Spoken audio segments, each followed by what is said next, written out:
ഇന്ന് ഞാൻ ഉണ്ടാക്കാൻ പോകുന്നത് പക്കാവടയാണ്. അപ്പോൾ അതിന് വേണ്ടിയിട്ട് ഞാൻ ആദ്യം കുറച്ച് കടലപ്പൊടിയാണ് എടുക്കുന്നത്. അപ്പം ഞാൻ കടലമാവ് ഒരു 3 കപ്പ് എടുത്തിട്ടുണ്ട്. ഇനി നമുക്ക് കുറച്ച് അരിപ്പൊടി ചേർക്കാം.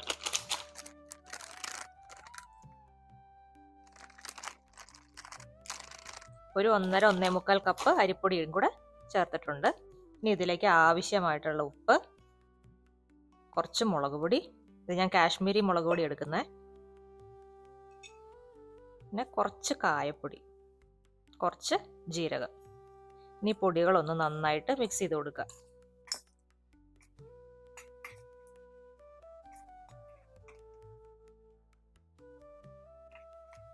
ഇനി നമുക്ക് കുറേശ്ശെ വെള്ളം ഒഴിച്ചു കൊടുക്കാം.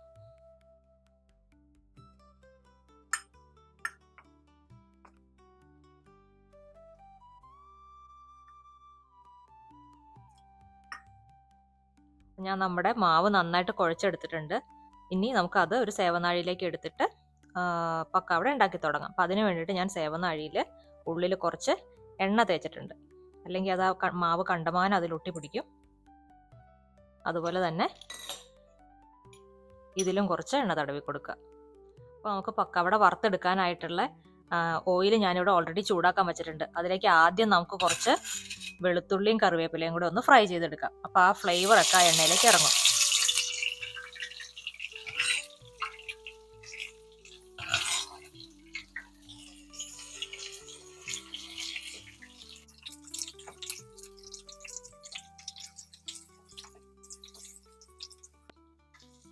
നമ്മുടെ വെളുത്തുള്ളിയൊക്കെ നന്നായിട്ട് ഫ്രൈ ആയി വന്നു.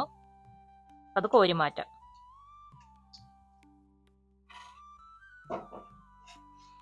അപ്പോൾ ഈ വെളുത്തുള്ളിയും കറിവേപ്പിലയും നമ്മൾ ആദ്യം ആ എണ്ണയിൽ ഫ്രൈ ചെയ്താലുള്ള ഗുണം എന്ന് പറഞ്ഞു കഴിഞ്ഞാൽ അതിൻ്റെ ആ ഫ്ലേവർ ആ എണ്ണയിൽ ഉണ്ടാവും. പിന്നീട് നമ്മൾ പക്കാവട വറക്കുമ്പോൾ അതിലേത്തേക്ക് ആ ടേസ്റ്റ് നന്നായിട്ട് കിട്ടും. ഇനി നമുക്ക് കറിവേപ്പിലയും കൂടെ ഒന്ന് ഫ്രൈ ചെയ്തെടുക്കാം.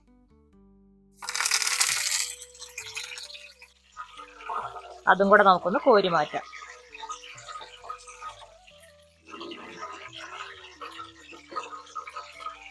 നമ്മൾ പക്കാവട ഉണ്ടാക്കാൻ വേണ്ടിയിട്ട് ഈ അച്ചാണ് ഉപയോഗിക്കുന്നത്. അത് ഇതിനകത്തേക്ക് ഇട്ട് കൊടുക്കുക. ഇനി നമുക്ക് അതിലേക്ക് ഈ മാവ് ഫില്ല് ചെയ്ത് കൊടുക്കാം.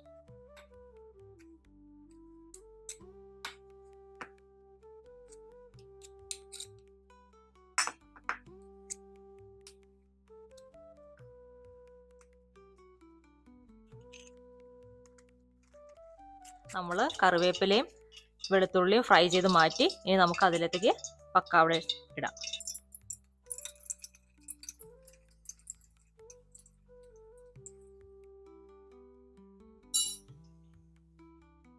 ഞാൻ നന്നായിട്ട് ആ എണ്ണയിൽ കിടന്ന് മൂക്കട്ടെ. നമ്മുടെ കറിവേപ്പിലയും പിന്നെ വെളുത്തുള്ളിയും കൂടെ ഫ്രൈ ചെയ്ത് പാത്രത്തിലേക്ക് മാറ്റിയിട്ടുണ്ട്. അപ്പം ഞാൻ അതിൽ ആ എണ്ണ വലിച്ചെടുക്കാൻ വേണ്ടിയിട്ടാണ് അതിലൊരു ടിഷ്യൂ പേപ്പർ ഇട്ടിരിക്കുന്നത്.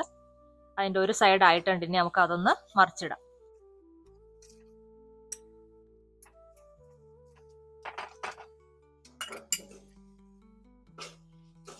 നമ്മുടെ പക്കാവട റെഡി ആയിട്ടുണ്ട്. നമുക്കത് പാത്രത്തിലേക്ക് മാറ്റാം. നമ്മൾ പാത്രത്തിലേക്ക് ഇട്ട് കഴിഞ്ഞിട്ട് ആവശ്യമുള്ള സൈസ് അനുസരിച്ച് നമുക്കത് മുറിച്ചെടുക്കാം.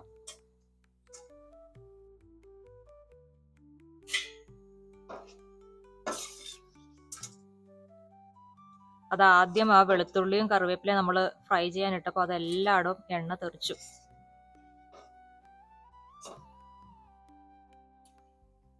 നമുക്ക് രണ്ടാമത്തെ ബാച്ച് ഇട്ട് കൊടുക്കാം.